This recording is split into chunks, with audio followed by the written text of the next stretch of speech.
Shopify is a platform built for growth, whether you're just starting out or already running a thriving business. From managing inventory to creating a seamless checkout experience, Shopify is designed to handle it all. And it doesn't stop there. Shopify helps you sell everywhere your customers are, online or in person. It's the ultimate tool for turning big dreams into big wins. Sign up for your $1 per month trial period at shopify.com/OPP. Mochi Health is here to help you start your weight loss journey with caring, personalized support. Meet one-on-one with board-certified obesity doctors and registered dietitians who truly listen and understand your unique needs. Eligible patients can access affordable GLP-1 medications delivered right to their door each month. No insurance? No problem. Mochi Health accepts FSA and HSA, making care accessible and affordable. And with 24/7 customer service, you'll never feel alone on your path to better health. Get started with Mochi Health today. Take the free quiz at joinmochi.com and use code AUDIO40 at checkout for $40 off your first month of membership. That's joinmochi.com with promo code AUDIO40.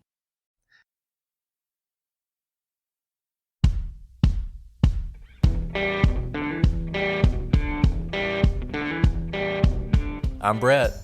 And I'm Alice. And we are the Prosecutors.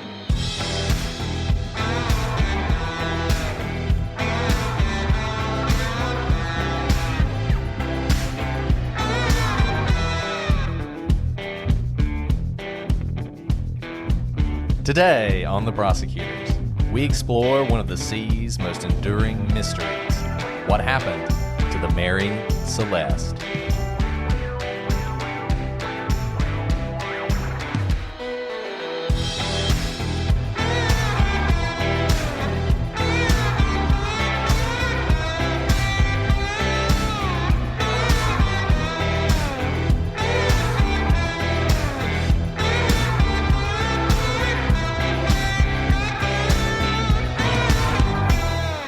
Hello, everybody, and welcome to this episode of The Prosecutors. I'm Brett, and I'm joined, as always, with my cohort, Alice. Is that a demotion from co-host? I don't know. Cohort? I feel like cohort's a good thing, right? Probably. I was trying to think of some C-related thing, but I couldn't. I guess first mate. But see, that makes it seem like we're not equal, and I feel like we're equal. My co-captain, Alice. Hey, Brett. So as you may be able to tell, we're together today again. Who knows how long this will last, but for these brief, wonderful moments, we're together. So It's very nice. I really like being here. Although I guess I'm used to this isolation life now, so I don't even know where to look or what to do with my hands when we're in the same room. I know it's weird seeing people again. You know, I had to take a shower today and everything. I think it's been like a couple months. So. But anyway, so today's episode, as you can probably already tell, is a little bit more lighthearted than some of the dark, depressing mysteries we've been looking at in the last few weeks. Today we're going to do a historical mystery, one that's almost 150 years old. The disappearance, well, it's not the disappearance. Well, it is the disappearance. Yes, it is the disappearance. The disappearance of the crew of the Mary Celeste. The ship didn't disappear, and that's the weird part. Yep. But everyone on board did. And this is one of those stories that I remember as a kid reading one of those little books. Did you guys do like Scholastic whatever? Yes, where you get they the little newsletters. Yeah, you get the little newsletter and there'd be books in there. Mm-hmm. Yeah. So I can remember buying some book of historical mysteries and the Mary Celeste was in it. And I was just fascinated. So it's like a childhood true crime. It is. Aficionado starting. So exactly. young. He's like, this could be the birth of my love for mysteries. If it hadn't been for the Mary Celeste, maybe we wouldn't even be here. Well, I'm glad we're venturing into this today then. Me too. I feel like we should have sea shanties playing in the background. Maybe I'll work on that. I don't know. Maybe when we start making money on the podcast, we'll hire sea shanties. We can buy the rights to that. And speaking of sea shanties. While we're speaking of them, one of my favorite, I don't know why I'm bringing this up, but one of my favorite sea shanties is an English sea shanty about the sinking of a Confederate warship by a Union warship. Now, why the English are singing about this, I don't know. But it's called Roll, Alabama, Roll, because Alabama was the name of the Confederate warship. And now, if you go to an Alabama football game, you have like thousands of people yelling, Roll, Tide, Roll, because Alabama is the Crimson Tide. And that comes from that English sea shanty. How weird is that? Really? That came from the English sea shanty? Yeah, isn't that weird? Man, did they mean to do that? I think it just came up sort of naturally, you know?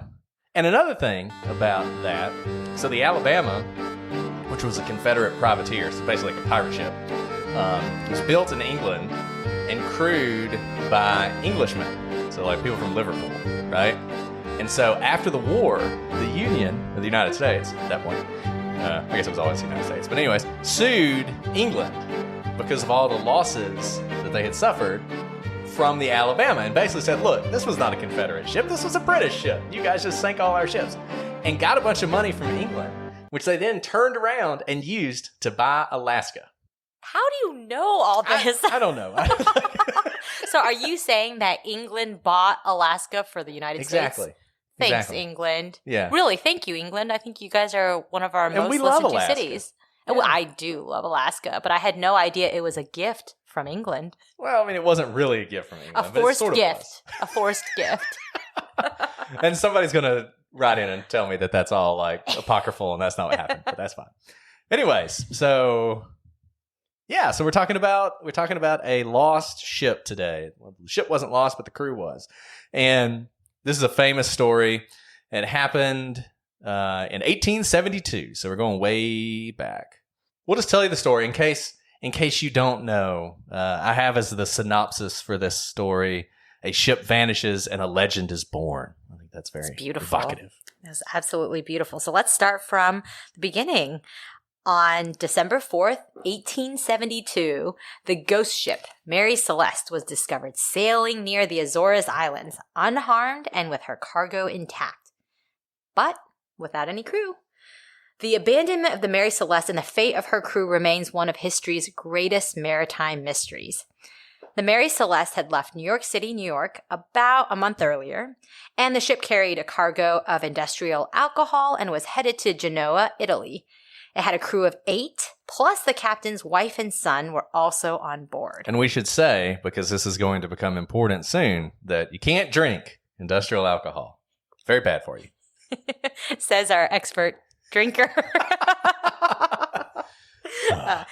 Just kidding. Yes, you shouldn't drink industrial alcohol, and it's not for drinking. This will come in to play a little bit later. So, a British vessel spots the Mary Celeste sailing erratically and decided to investigate. The captain of the Dei Gratia, David Morehouse, immediately sent his first mate, Oliver DeVoe, and his second mate, John Wright, for investigating the vessel. DeVoe and Wright noticed the name Mary Celeste on the vessel's stern and immediately recognized it as the ship that had left 8 days prior to Dei Gratia's departure. Both of them climbed up the vessel for investigation, but found it completely deserted. The sails were in poor condition with damaged rigging. The lazarette and 4 hatches were open while the main hatch was still closed. And you can already feel sort of the eeriness of all this. This is right? kind of like the lighthouse. It is exactly like the lighthouse. It's exactly like the lighthouse. You find the ship. And I got to say, I mean, you know, it's 1872 and you're sailing your little boat or your ship, sorry, sailors, around. And you come upon a ship that's fully rigged, sailing, but there's nobody on it. That's got to be freaky. That's really freaky because unlike same with the lighthouse, I guess there's nowhere to go, right? The only place to go would be into the ocean where survival is probably not likely. Right. And it's even, you know, the lighthouse, I don't know why you would leave the lighthouse, say, in a storm, and we talked about this some, but at least if you leave the lighthouse, you're on land. I mean, the ship's all you got, right? So, and the fact that it's fully rigged means it's not one of those things, because typically, say a big storm hit, right? The first thing you do is you take the rigging down because you don't want, you know, the storm to snap your mast and leave you out there alone, but that didn't happen. Anyways, so these guys go on board. They find the cargo is mostly intact. The instruments are all working to the extent they're still there, and all the crew and passengers' valuable items are still secure. So to the extent you think there were pirates sailing around the Azores back then, seems like they didn't do a very good job robbing the ship if they were. The weather was good. And the only unusual elements were, and, you know, I think this probably tells the tale, but one missing lifeboat, several broken barrels of alcohol, and a frayed rope trailing behind the ship. And Captain Briggs, who was the captain, his sextant, chronometer, and navigation book were all missing, as well as the ship's register. Now, the Mary Celeste had a shadowed past. Some might even say it was cursed. Originally christened the Amazon, it was given a new name after a series of mishaps. It's kind of like what Porter Stansberry did with his company. You got to rename it. Things are going bad. It was given a new name after a series of mishaps, including some sudden illnesses, the death of its first captain, a collision with another ship. And when the ship was brought in by the De Gracia, if you find a ship floating in the middle of the ocean, you're supposed to get an award. So there was an investigation into that, whether or not to grant payment by the insurers of the ship to the De Gratia's crew for salvaging the ship and salvaging the cargo. And when they looked into it, they didn't find much evidence of foul play. And the Mary Celeste would continue to sail under different owners for 12 years before its last captain deliberately ran it aground in Haiti as part of an attempted insurance fraud, which is probably sort of an appropriate demise for a cursed vessel. That's really interesting that something as mysterious and exciting kind of ends with insurance fraud. Yeah. Unsexy. Yeah, started out with a bang, ended with a whimper. But, it really should have, blown up mysteriously off the coast or something. Instead, it just runs aground in a failed insurance fraud case. Failed insurance fraud. So to give you guys some idea of when this happened, like I said, it's 1872. It was towards the end of the year. And this is essentially between November 7th and December 5th of 1872. And we're in the Atlantic Ocean. And for those of you who don't know where the Azores are, which I can't imagine that anyone doesn't know where the Azores are. But you have to say it right for people to know where it is. Sorry, that was a low blow. That was a low blow. Everyone knows about our struggles with pronunciation on this podcast. So I feel like we've been doing better lately. I don't know if you've... Well, it's only because you can't see our faces, because after every hard word to pronounce, both of us kind of go, ooh, did we get that right? Yeah, I'm getting better at editing. Oh, so you got one coming up, though. I know. Okay, so really, I mean, that was such a short story. Typically, our storytelling goes on and on because there's so much to discuss. But there's just not much to discuss because there were no witnesses. It was the Mary Celeste was found as a ghost ship, and that's basically it. We just have what was left behind. So that is the whole story, and probably all we'll ever know of the story because it is nearly 150 years old. So we're going to just move on to some unusual aspects about what we do know that was left behind. So as we've said before, this is a historical mystery, but there was a short story by author Conan Doyle. He wrote J. Habakkuk Jeffson's Statement. And this short story is what inspired a renewed sense of interest in the Marie Celeste mystery, to the extent that many people believe the ship was called the Marie Celeste, the name of the ship in the story. And I've been struggling to keep from doing it in this story. I'm calling it the Marie Celeste. I feel like even in that little book I was talking about when I was a kid, that's what they called it. And I just did it right now. I called it the Marie Celeste instead of the Mary Celeste. So It definitely crosses. And so I think that's why it has inspired people to look at the Mary Celeste. And this makes me think of, once again, the Lighthouse Keepers. There you go. Yeah, where we had that poem that sort of became part of the story, that the food had just been cooked and that the chair had been kicked over or whatever. And I've never read this story by Arthur Conan Doyle, but I'm kind of interested. Maybe I'll do that, actually.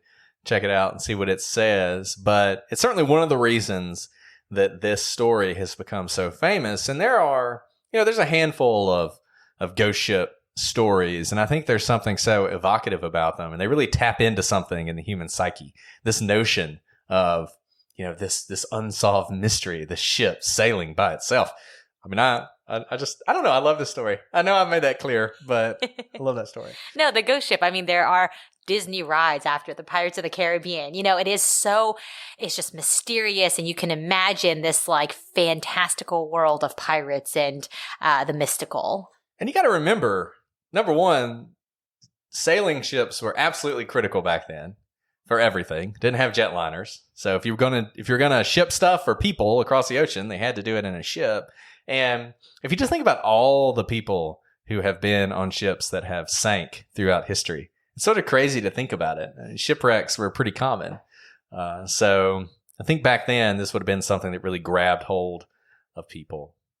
Especially in this case, the captain has his wife and young son on the boat. And that's probably not very common back in the day, to bring your family along. And then the fact that they disappear along with the crew is even more mysterious. It was actually his daughter. Oh, daughter. Sorry. Sadder. Even better. Even better.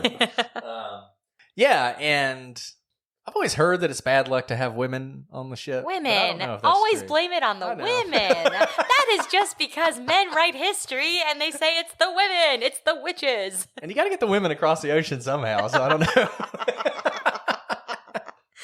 Oh my gosh. Sorry. Don't hate Brett. Don't hate Brett. I was just saying, I mean, this is not my view. I am reporting the historical fact. And as we know, back in the 1800s, not true anymore, of course, women got the shaft. They definitely got the shaft. Let's move on to alcohol. How about that? We all need to drink now. Let's do that. Or not drink. Our podcast is probably better when we're not in the same room because we don't get so distracted. We're going to put ourselves back into quarantine for the sake of the podcast. All the people who already hate our podcast, they're going to listen to this episode and hate it even more. So we laugh too much, and we have too much fun, and we don't take this seriously enough. But yes, empty alcohol barrels. Now, I just told you like 5 minutes ago that you can't drink this alcohol, and yet 9 barrels of alcohol were empty, and that's a lot of alcohol, 9 barrels. Sounds like a good party.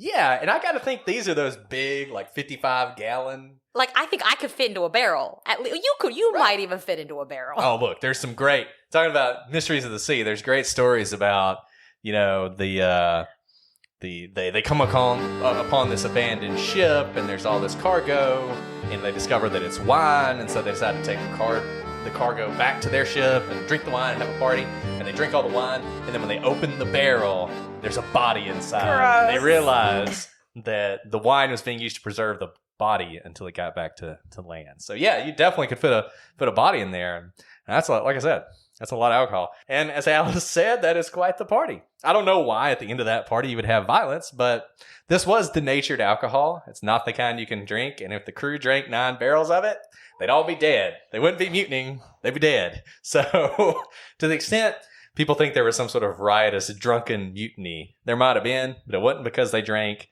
that alcohol, which makes you wonder, where did it go? Right. Because even if it leaked out, you would think there would be alcohol, the smell of alcohol, or it would still be on the deck, wherever it may be. Alcohol doesn't just disappear, does it, Brett? We'll get to that. So before we get to that, let's talk about the missing equipment, because we said that the equipment that was left behind still was in working order. So what was missing, though? Most of the ship's papers were missing, along with the captain's navigational instruments. At least in my mind, if you're going to abandon ship, and the only way you can abandon is in, say, a lifeboat, you probably need some navigational instruments. So it doesn't seem that mysterious to me that the navigational instruments are gone. If you're a pirate, there's probably more valuable things to steal than navigational instruments. That sounds more like survival. Yeah, and we're going to go through the theories here in a second, but I think it's already pretty obvious that, or it should be obvious, it wasn't obvious to everyone, that whatever happened to these people, they decided it was going to happen. They decided, hey, we need to get off this ship. We got a boat. Let's jump in the boat with our navigational instruments and take our chances with the sea. And for those of you who know the mystery of the Dyatlov Pass, and we are going to cover that eventually, to me, the Mary Celeste and the Dyatlov Pass incident are so similar because in both cases, you had people who were in a place where they should have been safe, and they left that safe place for a place that was far more dangerous than where they were. And the question of why would you do that is the question that hangs over both mysteries. I mean, it is the mystery, in my view. Like I said, we'll go through the other theories of the Mary Celeste, but to me, that is the question. Why would you leave your ship? Especially, and you'll get into this, when it seems like the ship's not damaged, right? Yeah, the ship's not damaged. I mean, for the most part, it's in good shape, and it seems like any damage can actually be explained by the fact it's been abandoned. So, a ship sailing by itself under no control, you can appreciate that there would be some damage to the ship. There was about 3 feet of water in the hold. Now, that may seem strange to you, and certainly, you're sailing over the middle of the ocean. You don't want water in your hold. But in fact, that was just something that happened. Every ship that sailed had water in its hold. Now, the hulls of these ships are obviously waterproofed. It's actually some really interesting stuff. Let me do another aside. You want to do an aside? I love your asides. So, the way you would make tar and pitch to waterproof the hulls of ships is you basically burn trees, right? You create charcoal, and then you can use that to create the tar, and you use that to pitch your ships. And the English, who obviously had both the largest navy and the largest merchant marine in the world back then, got most of their trees from the New World. Then the American Revolution happens, right? And so you got a problem. How are you going to do this? Because there's just not enough trees in England to create enough pitch for your ships. And so these people were doing all these experiments to try and figure that out. And so one guy takes some coal and he boils it in water because he's thinking, well, maybe if you boil coal, you'll get pitch, which is not a bad idea, right? It's an idea. It's an idea. Well, and this is another story that someone will probably correct me on, but as he's boiling the water and the evaporate comes out, he realizes somehow, probably in a great surprise to him, that the air is flammable. And what he's actually discovered is how to separate natural gas from coal. And this leads to sort of the gaslight lamp era of the world, really, because that was the discovery of how to cheaply get natural gas. I love this podcast because it's like story hour with Brett. And also, I'm beginning to realize why you like Makita Brotman's book so much on An Unexplained Death, because she goes on so many tangents that are fascinating. This is like the encyclopedia of Brett's mind that we're all getting a peek into. I love it. That's completely unrelated. But not completely unrelated. You were just teaching science to a lot of people. Well, I'm just making this up. That too. As I go along, so. It's good storytelling. Whoever writes in to correct me, I'm just going to ignore you. Anyways, so they did have this water in the hold, but one thing that was interesting is someone had created a makeshift sounding rod, which is a device you would use for measuring the amount of water in the hold, and it was found abandoned on the deck. So we'll talk about that more in a second. So, what are the theories about what happened? What led all these people to abandon a relatively intact ship with just navigational instruments? Well, we've gotten a lot of flack, Brett, for starting a lot of our theories with aliens, so we're not going to do that today. We're going to stay far away from aliens. Instead, I'm going to go with sea monsters. Oh, yeah. Yes, sea monsters. There'd be dragons there or something. While we're laughing about that, this is a historical mystery. And of course, that is a popular theory just in lore because it's an exciting story to tell when in fact, probably it's something much more mundane. I think we should read from Alfred Lord Tennyson's famous poem, The Kraken. Below the thunders of the upper deep, far, far beneath in the abysmal sea, his ancient, dreamless, uninvaded sleep, the Kraken sleepeth.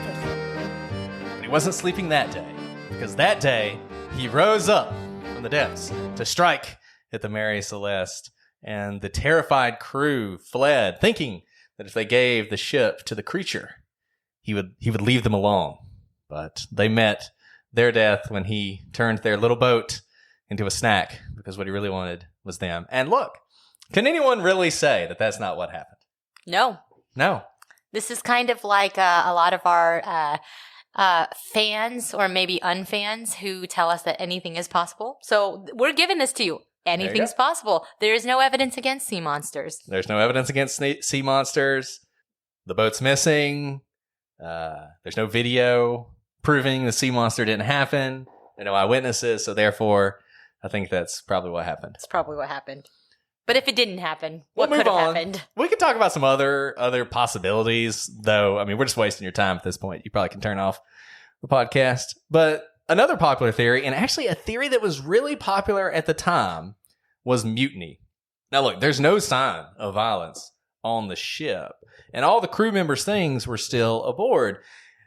And if there was a mutiny, where was the crew? And yet, the view of many of the original investigators, led by a man with just an amazing name, who very clearly was born to be a high-ranking officer in the British Admiralty, Frederick Solly Flood, who has great titles too: Attorney General of Gibraltar and Advocate General and Proctor for the Queen in her Office of the Admiralty.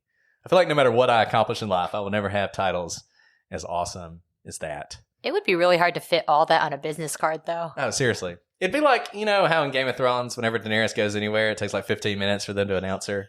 That would be what it'd be like, right? Everywhere Flood went, it's just, or Solly Flood. I don't know what you're actually supposed to call him.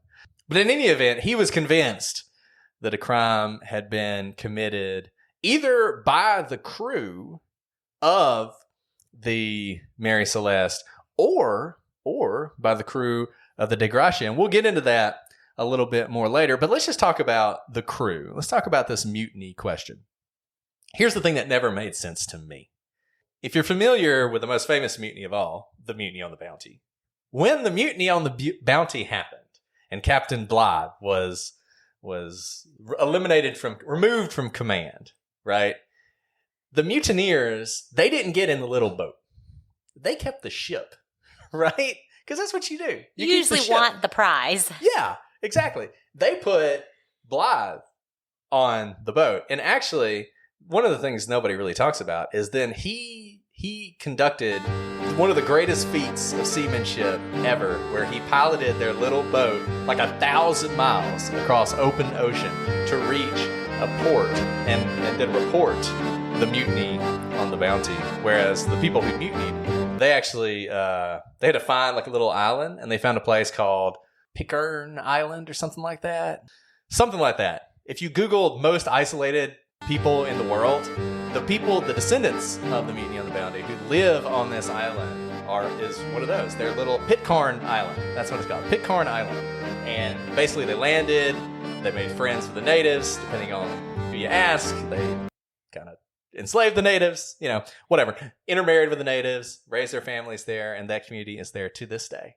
Again, this is a fascinating going inside Brett's mind episode, and I love it. I have no comments because what? How do you know all this? And this actually, I do have a point. The point I'm trying to make here, once again, is you put the captain in the little boat and send him off into the ocean, right? And your expectation is he's going to die. In that case, he didn't die.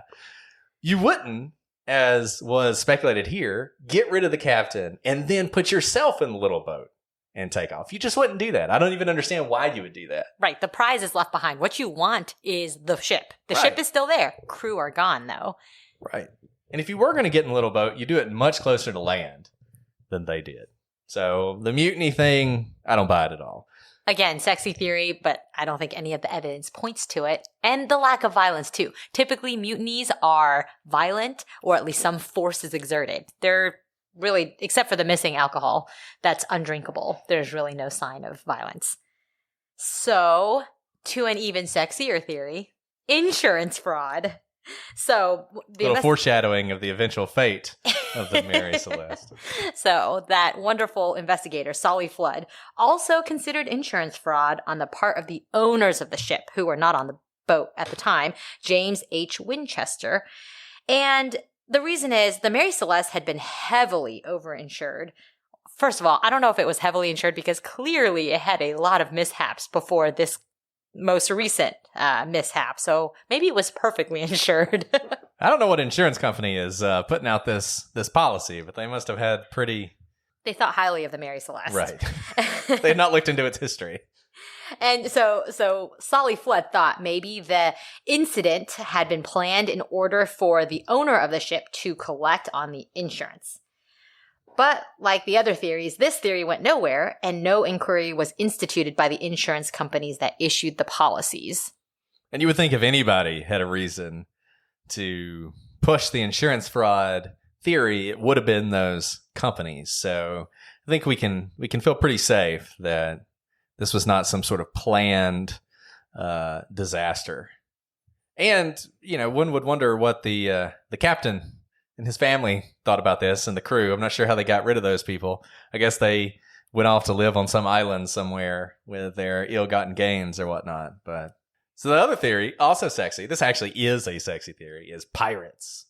The pirates of the Azores. Now, I don't even know if there really were pirates in 1872 or not. It's always been unclear to me when pirates did their thing. I feel like there were probably pirates as long as there were ships, right? Because as long as you had valuables on ships, someone wanted to steal them.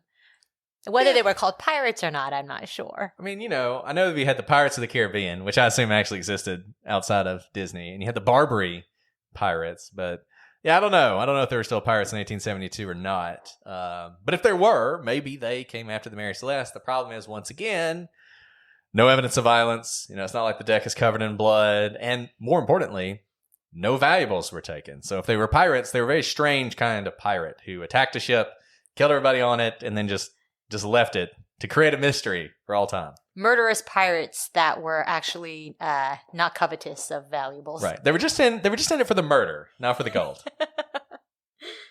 So the other theory we've already sort of talked about, the crew got drunk and went crazy. If they got drunk, it wasn't on the alcohol in the hold. It would have been, I guess, in their rum stores or whatever. But once again, there's no evidence of violence. So even if you think they got drunk, killed everybody, then I guess started killing each other, and then there was one guy left.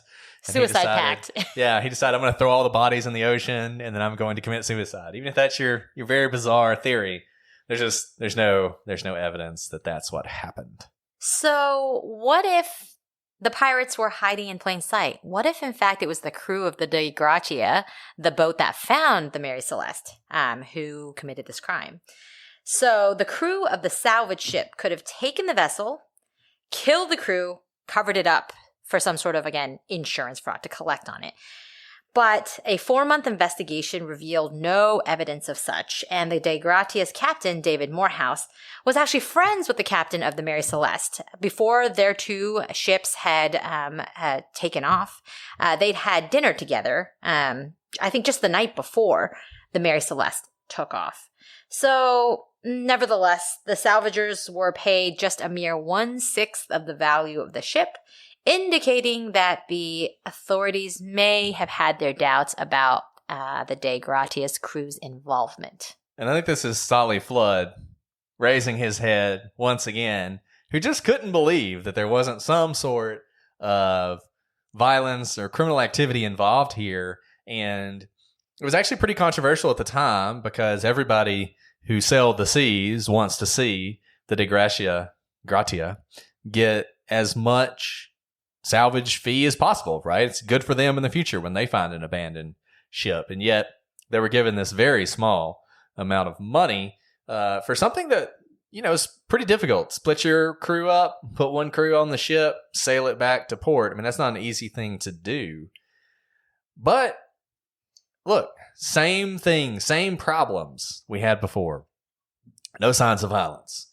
Maybe even worse, the Mary Celeste had left 8 days before the De Gratia. So how exactly did the De Gratia catch up with the Mary Celeste to commit this violent act? The only reason they were able to catch up with them was because the ship was sailing essentially unsecured, uncrewed. That's the only reason they were able to find them. So there had been a theory at one point that they knew the course that the Mary Celeste would take, and they had sort of hid out in the open ocean waiting for them to show up, and then they had attacked. But that doesn't really fit with any of the facts we know. And that brings us, I think, to the first few theories that may actually work. And they're all modern theories, which I think is interesting because you've got this mystery that's been going on for 160 years.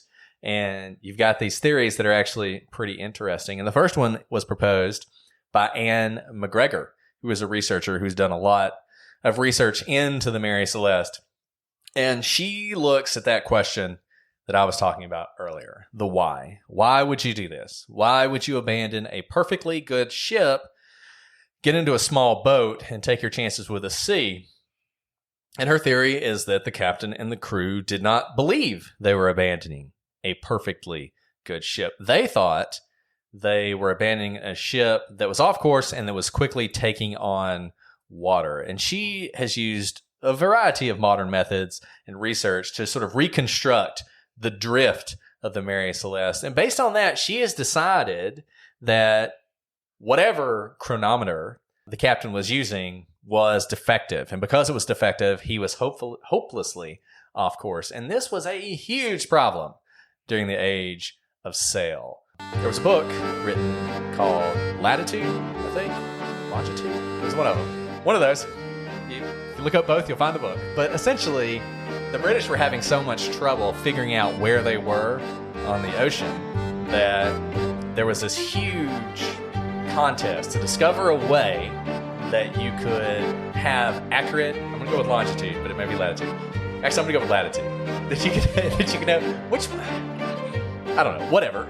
They're accurate positioning in the middle of the ocean. The problem was, if you had a clock that was accurate, you could use that to tell exactly where you were, right? But you didn't have accurate clocks on ships because the ships are unstable and all this other stuff. And there were all these crazy ideas like building huge bonfires in the middle of the ocean so that you could tell, we're near bonfire number 4, so that means we're here on the map. And because people didn't know where they were on the map, they were always getting lost. They were running into, sandbars. They didn't know where they were. It was so bad that it was a capital offense for a member of a naval ship to question the captain's positioning on the map. Because everybody knew it was shaky, and it was a huge problem for disobedience. So if you said you thought the captain was wrong when he said where they were, that was a capital offense, and you could be hung immediately. Could you be hung by the captain? Yeah. Man, they hang you from the yardarm. Not a lot of due process in the days of Admiralty. Nope. Have you ever? What's the right word? Driven a boat, captained a boat. Have you ever? Yeah. What's the word? I'm not much of a sailor, but I think I'm showing how much of a sailor I am. Have you ever been in charge of directing a boat, say, like on a lake? Other than just like a speedboat? Yeah. No. Okay. Well, I have just right. Other than a speedboat, not. And even on like a lake that's well traveled that I know, I get very confused as to where I am and regularly take the wrong turn down the wrong slough. So I can't even imagine with no sorts of goalposts, no line of vision except for the horizon and sea on all sides of you to know where you are. I would have no idea how to do that. So I don't know if I'd make it a capital offense to question the captain, but I can see how deeply confusing it would be. Right. Very important, obviously. So it was longitude. I don't know what I ended up deciding it was, but the British had something called the longitude rewards, and they were offered for a simple and practical method of the precise determination of a ship's longitude at sea. And it was established by an act of parliament all the way back in 1714. I believe John Harrison was the one who finally did that. Oh, there he is. So John Harrison... So I'll just read you from the Wikipedia article. The problem he solved was considered so important following the Sicily naval disaster of 1707 that the British Parliament offered financial rewards of up to £20,000, equivalent to £3.17 million in 2020, under the 1740 Longitude Act. And so he is considered one of the 100 greatest Britons for solving this problem. Problem had obviously been solved by the time the Mary Celeste came along. But the point stands. If you don't know where you are, if you don't have the right chronometer, which I guess is probably what he invented, the chronometer, that's going to be a problem. And according to Anne McGregor, the Mary Celeste was 120 miles west of where it should have been. So here you are, you're on the Mary Celeste, you're expecting to see land, and you're not seeing it, right? And days are passing when you think you're going to see land. You don't see it. And so you're changing course because you're thinking, this is a problem. I don't know where I am. I need to find some land. McGregor also learned that the ship had recently been refitted and that in doing so, there had been a lot of coal dust and debris from that refitting, and she theorizes that the pumps that remove water from the ship were clogged. And since they were clogged, and since they weren't working, and there was no way to pump water out, Captain Briggs, he looks down his hold, and he realizes that more and more water is filling his hold, and there's nothing he can do about it, and he's not sure where he is, and that the best thing to do, abandon this leaky ship, get in your boat, and head out. And the main things in support of this theory, the water we mentioned, there were 3 feet of water inside, and that the pump, which was supposed to be pumping the water out, was found to be disassembled, which makes you think that before they abandoned it, they tried to fix the pump. And when they couldn't fix it and they knew the water was there, that was going to be a problem, and we're getting out of here. Now, the problem with this is a modern theory, like I said, but it's not a theory that people didn't consider at the time. They maybe didn't consider it in this much detail, but they certainly looked at the water and thought, maybe he sees the water coming in and he needs to get out. The problem is, I think one of his cohorts, kind of like you or my cohort, talked about how you got this guy who is an experienced captain. He knows what he's doing. What he's not going to do is abandon his ship fully rigged and get in a little boat like that. It's just not something he would do. And that if he did that, it's like he has lost his mind. And to convince his entire crew to come with him, right? I mean, I get that you have to listen to the captain, but it's also his daughter and wife, and then all of the crew members buy into this when it's much more treacherous to be on a small lifeboat than it is to be on this big ship. And you wonder if maybe the fact that his wife and daughter were on this ship made him not think rationally. And so he did things that he wouldn't do. One of his contemporaries said that if the captain abandoned that ship so quickly that he didn't even bother to take down the sails, and instead he gets into a boat, that he, quote, behaved like a fool, worse, a frightened one, which, back in the 1800s, you call someone a frightened fool, those are fighting words. So, but yeah, and that's the thing. It's a little hard for me to believe, because it's not like, well, number one, the ship didn't sink, right? So the water couldn't have been coming in that fast. Now, I know there's the sounding thing that's been abandoned, so they clearly knew water was coming in. But to act so quickly just seems insane. I just don't think water coming into the hold would be enough to make you abandon the ship that quickly. And there's a key piece of evidence that is left out of the story, right? We haven't talked about the 9 barrels of alcohol that is now empty. And you can't drink it, so where did it go? And I don't think it's insignificant. And so to leave that part of it, that really big piece of evidence out of the story, is a huge hole in my mind and makes me question that theory. So take the McGregor theory and let's add something, say, like an explosion or something similar. So we know that there were 9 barrels of alcohol and that those 9 barrels were empty. Presumably, they were not empty, of course, when the Mary Celeste left port. So something happened to them from the time they left port to when the De Gratia crew found the ghost ship. So it's possible that there were fumes from the leaking alcohol, and those fumes made everyone sick, or maybe there was some explosion. Whatever it may be, I don't think we'll actually know, but let's say they know that there are fumes. It's going to be dangerous. And so everyone on board decides to temporarily abandon the ship. And how they decide to temporarily abandon the ship with the intent to come back. They've left their valuables still on the boat. The ship is still fully rigged. So they climb into the lifeboat and they tie their lifeboat to the ship. So they're safely behind the Mary Celeste in case there's some sort of explosion or that the fumes can clear out in the air before they go back onto the boat so the fumes don't make them sick. And they're sitting there patiently waiting for the dangerous situation to pass. But then, while they're behind the Mary Celeste, their tow line snaps. Remember, they did find a fraying rope that looked like it had been snapped or pulled off, trailing behind the Mary Celeste. And once it snapped, the crew and the captain with his family are drifting in the lifeboat further and further away from the Mary Celeste. And there's really nothing they can do. They don't have an engine. And they sit there and watch as essentially their lifeline drifts away. But, you still have to wonder, if that is what happened, why did the crew leave the ship fully rigged?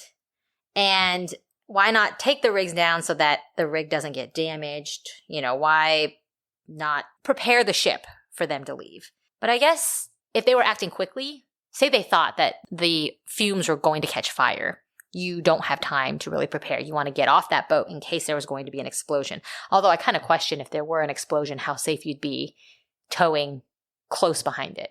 But maybe still better than being on the actual explosive device.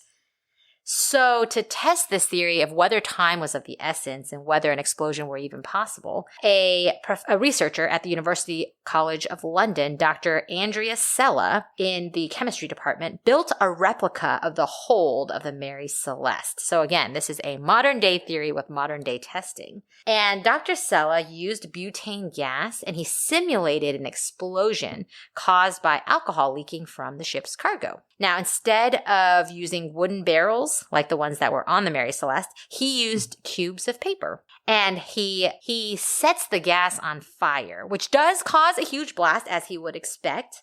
And that blast sent a ball of flame straight upwards. Of course, you would think, okay, if you're using paper cubes, what's going to happen when there's a big ball of flame caused by an explosion? The paper would probably be burned or blackened or something like that. It'd be damaged. But what Dr. Sella found was actually when he set the fumes on fire and the paper cubes were in the vicinity of the flame, they were not damaged. They weren't burned up. They weren't blackened, nothing. So what Dr. Sella said was, while we created a pressure wave type of explosion, there was a spectacular wave of flame, but behind it was relatively cool air. No soot was left behind, and there was no burning or scorching. Given all the facts we have, the replicate's conditions on board the Mary Celeste, the explosion would have been enough to blow open the hatches and would have been completely terrifying for everyone on board. Such a massive explosion could have been triggered by a spark caused when two loose barrels rubbed together, or when a careless crewman, pipe in mouth, opened a latch to ventilate the hold during the long crossing from New York to Italy. Records show that 300 gallons of alcohol had leaked, more than enough to create a terrifying explosion. And Dr. Sella concludes, "It is the most compelling explanation. Of all those suggested, it fits the facts best and explains why they were so keen to get off the ship." And UCL did a report on this that we'll put on the site that lays all this out in even more detail. I mean, for me, I think we put this one last, and I think we put it last for a reason. This is the one that makes the most sense to me. It sort of explains everything. It explains why the two hatches were open. It explains why the barrels were empty. It explains why there would have been such a rush. I mean, you can just imagine this explosion happens, and maybe they already know. Sort of combine the theories. Maybe they are kind of lost a little bit, and there is water in the hold, and then all of a sudden there's an explosion. They're thinking, oh man, this ship is cursed, right? We already thought it was cursed, and now we really think it's cursed. And so I can imagine the captain rushing his family and crew into that boat and maybe thinking, well, we'll just tie this rope on, and that'll be fine. And if the ship blows up or starts to sink, we'll just untie it real fast and take our chances. And if after a little while nothing happens, we'll just get back on the boat. And I mean, this is a really old story and we've had a lot of fun with it, but there is something pretty horrifying about thinking about when that rope snapped. And look, the fact that line is trailing behind the ship like that tells me that's whatever happened, that at some point that boat was trailing behind the ship. And at some point that line snapped. And if you go back to what we were saying about how this is like the Outlive Pass, why would you leave, and why would you leave so quickly? The only reason would be if you actually thought that the ship was that dangerous. And I don't think leaky water a leaking bow would do that, but an explosion like that, especially. And not just might. an explosion. So it's loud, it's scary, it blows, it has enough pressure to blow hatches open.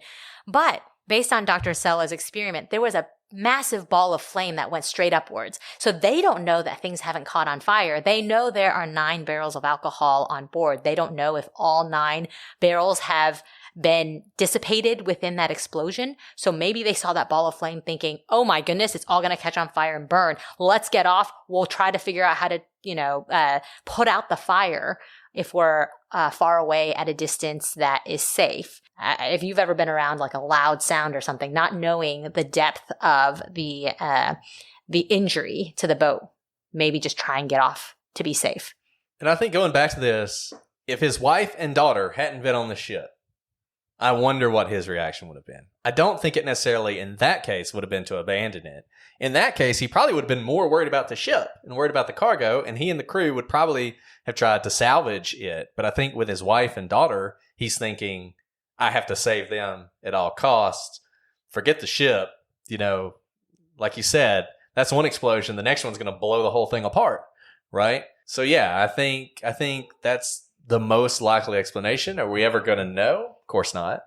This is the best we're going to do. But I think it's a pretty good explanation. And it's an explanation that I had never heard before we started looking into this. The relatively recent experiments led to this. And I think one thing that's really interesting about it is it's never too late to try and solve a mystery. I mean, this is a mystery. It's 160 years old, and yet people are still looking into it and they're still making headway. So that should be inspiration to you all. If you think it's been a long time since Maura Murray went missing or whatever, it's nothing compared to 1872. And maybe we're solving an 1872 mystery today. Who knows? That's right. Thanks, Dr. Sella. Yes, thank you. Thank you, Doc. Well, I think that's all we have on the Mary Celeste. We've said it before. We're going to try and do these historical mysteries every now and then. I know it's not everybody's cup of tea. I know some of you were hoping for more murder and mayhem and depressing stories that make us really sad by the end. But, Don't you worry. We have plenty of depressing stories up ahead for you. If you're looking to be depressed, all you got to do, come back next week. We'll have new depressing mysteries for you to dive into. But until then, if you guys want to get in touch with us, as always, Prosecutors Pod, Twitter, Instagram, and Facebook. prosecutorspod@gmail.com is our email address. prosecutorspodcast.com is our website. You guys have been leaving some great reviews, saying very nice things. Someone said I was probably tall, dark, and handsome. No comment on whether that's true or not, but I appreciate it. No comment on whether Brett actually wrote that post. One thing I do want to say, for those of you who were here back when we were doing Ray Rivera, I made fun of the fact that Alice single-handedly bankrupted the Krispy Kreme donut company.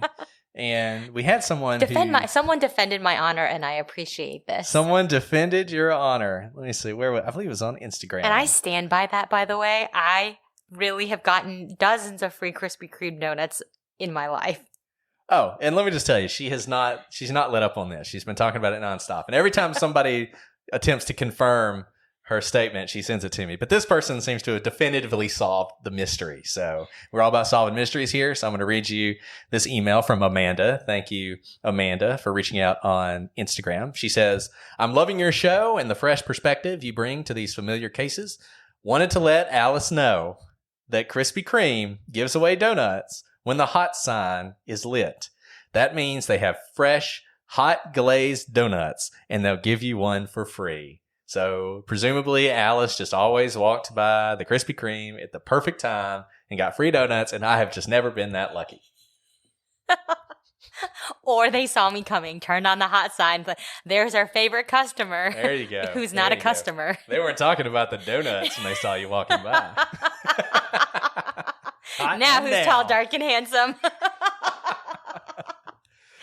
Oh, goodness. Well, thank you for always keeping us laughing. That was wonderful. I did not know that. And it makes sense because I walked by the Krispy Kreme donut probably the same time every day on my commute. And that's apparently when the hot sign was on. There you go. Now you know. If we don't solve any other mysteries on this podcast, we've solved that one. And maybe next week we can solve some more. But until then, I'm Brett. And I'm Alice. And we are The Prosecutor.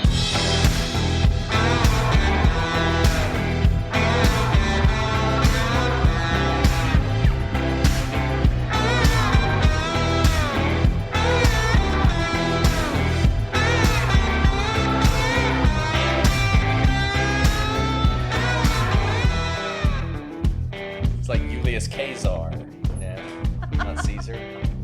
What? I don't know. What are we laughing about? I'm tired. I don't know. Oh my goodness. We gotta quit these jobs and just podcast for a little. Okay. Sold. I'm gonna write my resignation You should. email now. People really liked our review of Taylor's album. Did they? Yeah.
Wanted more Taylor review, and I was like, I mean, we're a true crime podcast, but I guess we could do a podcast episode on Taylor Swift. On Taylor Swift. Yeah. We could do like a non-true crime episode every now and then. Just talk. We have as much expertise in songs as anybody else does. Even those people at Pitchfork know what they're talking about. No.